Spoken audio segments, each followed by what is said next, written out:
ان خیالات و جذبات کو الفاظی کے ذریعے مخصوص روپ ملتا ہے۔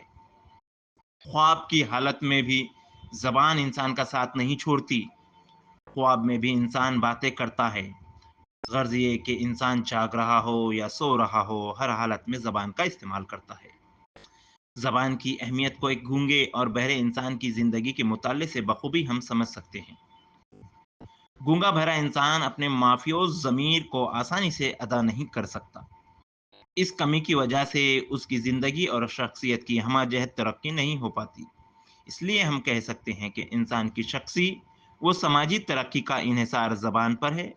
یہی وجہ ہے کہ جس فرد یا سماج کی زبان غیر ترقی یافتہ ہوتی ہے، اس فرد اور سماج کی ترقی بھی محدود ہو کر رہ جاتی ہے۔ زبان اور تہذیب۔ انسان نے جب شعور کی آنکھ کھول کر اپنے اطراف و اکناف کا جائزہ لیا تو اس پر کئی راز منکشف ہوئے۔ اسے فطرت کے بے شمار اصولوں سے واقفیت ہوئی، بہت ساری نئی معلومات حاصل ہوئی۔ انسان نے ایسے علوم و فنون ایجاد کیے جن کے طفیل میں اس کی زندگی حسین ترین اور پر آسائش بنتی چلی گئی۔ سائنس نے آہستہ آہستہ ترقی کی۔ زندگی کے گناہ و تجربات سے انسان نے بہت سے اصول بنائے جن سے مختلف عقائد تشکیل پائے۔ ان اصولوں اور عقیدوں کے بطن سے مختلف فلسفوں اور ادیان کا جنم ہوا۔ اس طرح انسانی تہذیب کا ارتقاء عمل میں آیا۔ سائنس ہو کہ ادب، فلسفہ ہو کہ مذہب، اصول ہو کہ عقیدہ، حقیقت ہو کہ مجاز، سب کو زبان نے ایک مخصوص روپ بخشا ہے۔ اس لیے کہا جا سکتا ہے کہ تہذیب کی ترقی زبان کے ذریعے ہوتی ہے۔ تہذیب در حقیقت نام ہے انسان کی باطنی زندگی کے ارتقاء کا۔ زمانے کے گزرنے کے ساتھ ساتھ انسانوں کے خیالات میں وسعت پیدا ہوئی، منطق و فلسفے نے ترقی کی، عالمی اخوت کا احساس پیدا ہوا، نئے آئیڈیل وجود میں آئے، محبت، بھائی چارہ، مساوات، امداد باہمی کے جذبات اور اصولوں کی ترقی ہوئی۔ ان تمام تہذیبی ترقیوں کی بنیاد زبان کے بغیر نہ تو تہذیب کوئی شکل اختیار کرتی ہے اور نہ ہی اس کی ترقی ممکن ہوتی ہے۔ زبان اور انفرادی زندگی۔ انسانی زبان اچانک وجود میں نہیں آئی ہے۔ ابتدا میں انسان بھی دیگر جانداروں کی مانند اپنے منہ سے مخصوص آوازیں نکال کر چہرے کے تاثرات، آنکھوں کی گردش اور دیگر جسمانی حرکات کے ذریعے اپنے دلی تاثرات کا اظہار کیا کرتا تھا۔ آہستہ آہستہ کچھ کہنے کی خواہش میں شدت پیدا ہوئی، جس کے نتیجے میں آخرکار صدیوں میں زبان کی تشکیل عمل میں آئی۔ ہر انسان اپنی مرضی، خواہش اور پسند و ناپسند سے دوسروں کو آگاہ کرنا چاہتا ہے، اپنا دکھ سکھ دوسروں سے بیان کرنا چاہتا ہے، اپنے احساسات اور خیالات کو دوسروں تک پہنچانا چاہتا ہے۔ ان ساری خواہشات کی تکمیل زبان ہی کے ذریعے ممکن ہے۔ اس لیے یہ کہنا غلط نہ ہوگا کہ زبان کے بغیر انفرادی زندگی اپاہج ہو کر رہ جاتی ہے۔ انسان مختلف حسیات کے ذریعے تجربات حاصل کرتا ہے، ان کا اثر اس کے ذہن اور دل پر ہوتا ہے۔ ان اثرات سے کچھ خیالات و محسوسات پیدا ہوتے ہیں جو کہ یقینی طور پر الفاظ کے روپ ہوتے ہیں۔ اس لیے ہر لفظ ایک مخصوص خیال یا احساس یا کیفیت کا حامل ہوتا ہے۔ یہی وجہ ہے کہ انسانی خیالات و تصورات کی توسیع کا انحصار زبان پر ہوتا ہے۔ یوں بھی کہا جا سکتا ہے کہ خیال بھی ایک طرح کی زبان ہے جسے دل کی زبان کہہ سکتے ہیں۔ مختلف خیالات میں جو باہمی ربط اور منطق ہوتی ہے وہ زبان ہی کی مرہون منت ہے۔ اس طرح انسان کی ذہنی و تخیلی ترقی کا انحصار زبان پر ہوتا ہے۔ انسان کے دل میں چند فطری تحریکات اور امنگیں ہوتی ہیں، اس کے احساسات ہوتے ہیں، اس کے دل میں محبت، ہمدردی، اپنائیت کے جذبات ہوتے ہیں۔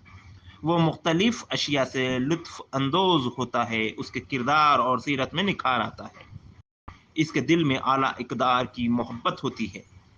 انسان کے ان تمام خیالات، محسوسات اور جذبات کو زبان ایک پیکر عطا کرتی ہے۔ زبان کے ذریعے انسان کی قوت فہم، علم حاصل کرنے کی صلاحیت اور تخیل کے پرواز میں اضافہ ہوتا ہے۔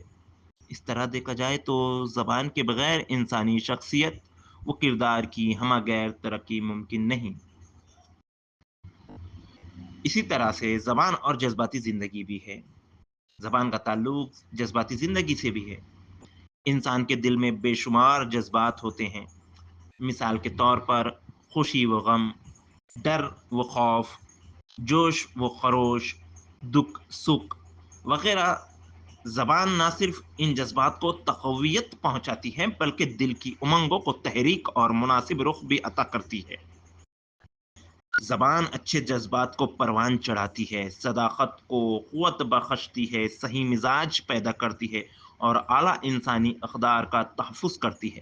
اس سلسلے میں ادب پارے اہم رول ادا کرتے ہیں۔ ادب انسانی جذبات کی عکاسی کرنے کے ساتھ ساتھ انسانی ذوق کو سنوارتا بھی ہے۔ دیکھا گیا ہے کہ معلم یافتہ دیکھا گیا ہے کہ تعلیم یافتہ افراد جو ادب کا مطالعہ کرتے ہیں ان کے احساسات، جذبات و خیالات ادب پاروں سے متاثر ہوتے ہیں۔ خاص طور پر شعری اور افسانوی ادب کی ان کے زندگی پر خوشگوار اثر ڈالتا ہے۔ ایک ان پڑھ انسان بھی اپنے خیالات کا اظہار مختلف گیتوں کے ذریعے کرتا ہے۔ ہر زبان کا عوامی ادب عام انسانوں کے جذبات کی عکاسی کرتا ہے، جیسے پنگھٹ پر پانی بھرتے ہوئے، چکی پیستے ہوئے، فصلیں کاٹتے ہوئے، شادی بیاہ اور دیگر تہواروں کے موقع پر گائے جانے والے گیت، سحرے وغیرہ۔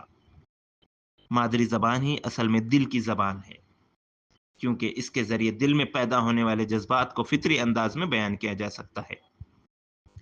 انسانی ترقی کا انحصار جذباتی نشو و نما پر ہے، اور جذبات کی نشو و نما زبان کے ذریعے انجام پاتی ہے۔ اس لیے جذباتی زندگی کی نشو و نما میں زبان کی اہمیت مسلم ہے۔ زبان اور سماجی یکجہتی کی بھی ایک کڑی ہے۔ سماج میں اتحاد پیدا کرنے کا کام بھی زبان کے ذریعے انجام پاتا ہے۔ ایک ہی زبان بولنے والے افراد بہت جلد آپس میں گھل مل جاتے ہیں۔ مختلف سماجی ادارے زبان ہی کی بلبوتے پر ترقی کرتے ہیں۔ انسانوں میں جس طرح اپنے ملک، ملت اور مذہب کے تعلق سے احساس تفاخر پایا جاتا ہے، بالکل اسی طرح زبان کے تعلق سے بھی وہی جذبات ہوتے ہیں۔ اگر ہم کسی شخص سے اس کی مادری زبان میں گفتگو کرتے ہیں تو وہ بہت خوش ہوتا ہے۔ یہی وجہ ہے کہ ہندوستان کو زبان ہی کی بنیاد پر مختلف ریاستوں میں تقسیم کیا گیا ہے تاکہ انتظام مملکت میں آسانی ہو۔ چونکہ بھارت میں مختلف زبانیں بولی جاتی ہے، اسی لیے سماجی یکجہتی کے لیے ایک مشترکہ زبان کا ہونا ضروری ہے۔ یہ کام قومی زبان کے ذریعے انجام پاتا ہے، اس لیے تعلیم میں قومی زبان یعنی ہندی کو بھی مناسب مقام دینا ضروری ہوتا ہے۔ زبان جذباتی ہم آہنگی اور تہذیبی اتحاد کا ایک ذریعہ ہے۔ سماجی اتحاد کے لیے ایک دوسرے کے خیالات سے واقفیت، ایک دوسرے کی رائے اور شخصیت کا احترام اور دوسروں کے لیے جذبہ ہمدردی کا ہونا انتہائی ضروری ہے۔ ان کے علاوہ مشترکہ مقاصد، آئیڈیل معیار اور رسم و رواج میں ہم آہنگی کے ذریعے بھی سماج کا اتحاد پیدا کیا جا سکتا ہے، اور یہ سارے امور زبان کے ذریعے انجام پاتے ہیں۔ اس لیے سماجی یکجہتی کی بقا کا انحصار زبان پر ہوتا ہے۔ تو آج کے لیے اتنا کافی ہے۔